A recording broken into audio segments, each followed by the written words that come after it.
شريك لك لبيك إن الحمد والنعمة لك. Bismillah ar-Rahman ar-Rahim. It is the 10th day of Dzulhijjah, and we have woken up at Muzdalifah.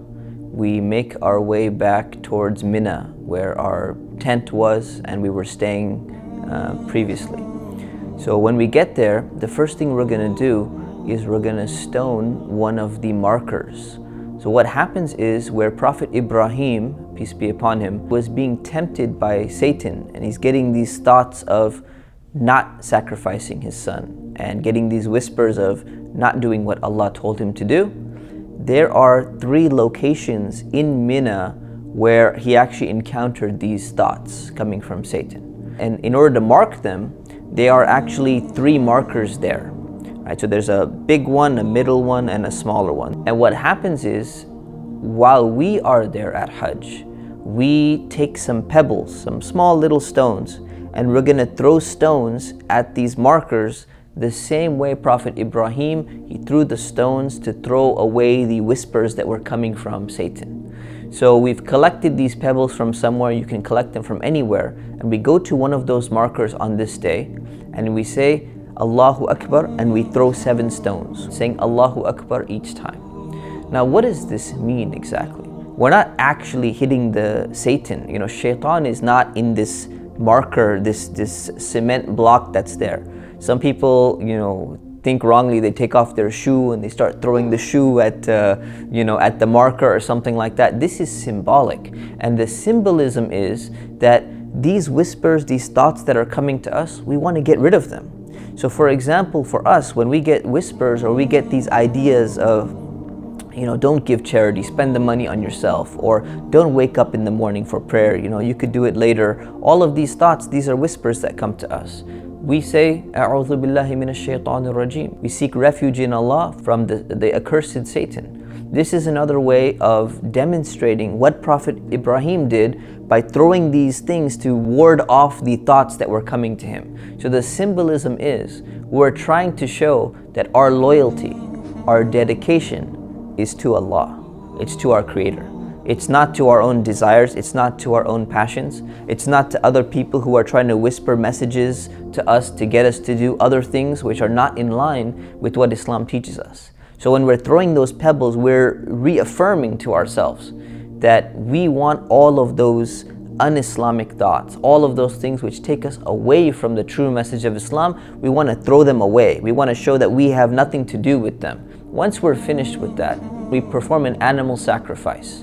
Today, it's very difficult for people to do an animal sacrifice on their own because there's 3 million people or 4 million people going to be sacrificing an animal at Hajj. So this gets taken care of by the Hajj ministry for us. We just get a slip and we mark it off. The reason why we're doing this animal sacrifice is for 2 reasons. One, it's to thank Allah, because what happens is it's only required for people who are going to combine an Umrah trip and a Hajj trip together. The Umrah is the minor pilgrimage, the Hajj is the major pilgrimage. So if you arrived early in Mecca before the 8th day, you can actually perform an Umrah as well, in addition to your Hajj, which is what the vast majority of people who go to Mecca actually do. So because they're doing this, they're combining 2 acts of worship in one, which makes their life a lot easier.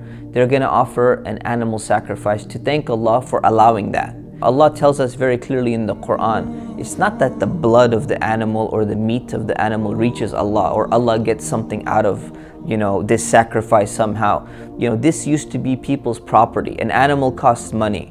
And when you sacrifice the animal, one thing you're doing is you're sacrificing your wealth. Other people are going to eat from this meat. The second thing you're doing is you're not only taking some of your wealth and giving it away, but you're going to give this meat away to people who are poor, people who are needy. The meat gets packaged, it gets sent to different countries for people who need it, people who probably never get to taste meat even once a month in their life. And meat is considered a delicacy, it's considered a luxury. So it's a way of sharing that wealth to other people as well. So there's a sacrifice aspect to it, and there's a helping other people aspect to it as well. So once we finish the sacrifice, we're going to perform a tawaf, or we're going to be shaving our head. So some of these things can be done in different orders. A tawaf is basically where you go to the Kaaba, and when you arrive at the Kaaba, which is the building that was built by Prophet Ibrahim, Prophet Ismail, you're going to walk around the Kaaba 7 times. And what that signifies, that is the most important thing in your life. So people who used to worship idols, they used to walk around their idols doing the exact same thing. This was known to many people in the world. But to remind ourselves what the purpose behind it is that when we walk around the Kaaba is known as the house of God. Not because God lives there, obviously not, but because this is the place that's dedicated for worshiping God. So by making our circle around that, we show that God is the center point of our life.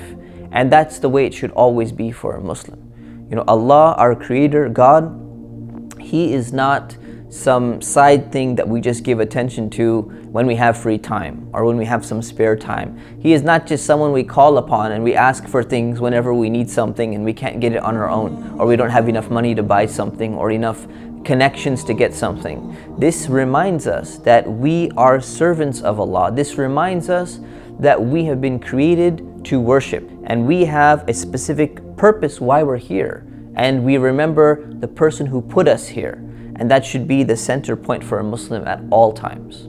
And once that is done, or prior to that even, you can perform a partial release from ihram.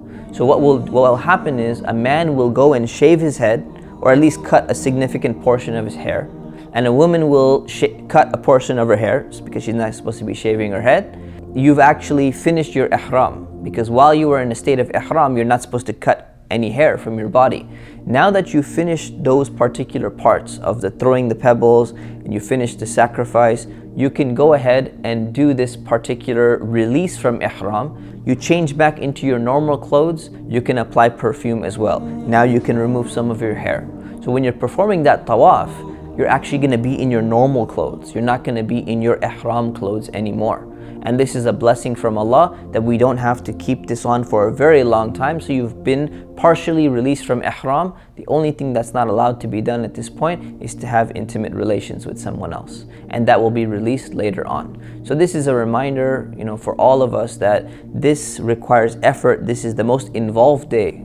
Muslims around the world who are celebrating Eid, they just attend one morning prayer and then they pretty much enjoy themselves throughout the day. But when Muslims are here for the Hajj, they have much more to do, and there's many more acts of worship that they're going to be doing, and this is one of the most involved days for the Muslims who are attending Hajj.